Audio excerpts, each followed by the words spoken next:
Doctor महिला आत्महत्या प्रकरणातली महत्त्वाची अपडेट। फलटण येथील डॉक्टर महिला आत्महत्या प्रकरणी राज्यभर संतापाची लाट उसळली आणि या प्रकरणात राजकीय हस्तक्षेपाची मागणी आता जोर धरते। या प्रकरणात ठाकरे सेनेच्या नेत्या सुषमा अंधारे आज फलटण पोलीस ठाण्यात धडक देत आहेत। पोलिसांना जाब देखील विचारणार आहेत। त्याचसोबत फलटण पोलीस स्टेशन हे छळछावणी झालेलं आहे आणि नेमका कोणत्या दबावाखाली फलटण पोलीस काम करतायत असा सवाल अंधारेंनी माध्यमांसमोर बोलताना विचारलेला आहे।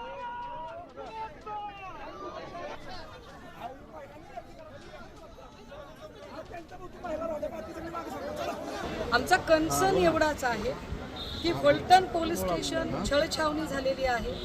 फलटण पोलीस स्टेशन मधले अधिकारी नेमके कुणाच्या प्रभावाखाली असतात ते अशा पद्धतीने म्हणजे एक खून होतो आणि 4 महिन्याच्यात आरोपी सुटतो आणि त्याचा साधा पोस्टमॉर्टम रिपोर्ट त्यांच्या नातेवाईकांना मिळत नाही। अशा एक ना अनेक अनगिनत घटना आहेत।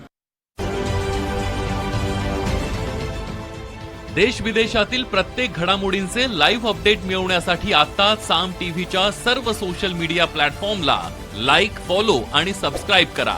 तसंच सर्व नोटिफिकेशनसाठी बेल आयकॉन प्रेस करायला विसरू नका।